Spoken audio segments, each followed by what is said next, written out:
In 2025, something strange is happening in Europe. Governments are tightening regulations. Central banks are launching digital euros. And yet Bitcoin refuses to die. Across Germany, France, and the Netherlands, more citizens are moving their savings into crypto wallets. But why? What are they seeing that the world is ignoring? Today, we decode the secret behind Europe's silent Bitcoin revolution. In the past 2 years, European inflation touched record highs. Electricity bills soared, the euro weakened against the dollar, and people lost trust in their banks. Enter Bitcoin decentralized, borderless, and outside government control. From Berlin to Barcelona, crypto ATMs are rising. Tech hubs are integrating Lightning payments.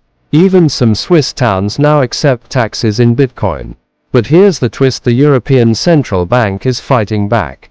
Their answer, the digital euro, sounds futuristic, right? But experts warn, it could mean programmable money, surveillance, and financial control. So the question is, will Europe embrace freedom with Bitcoin, or surrender to control with the digital euro? The choice is coming faster than you think. This is Crypto Truth. Subscribe now for everyday deep dives into the digital revolution.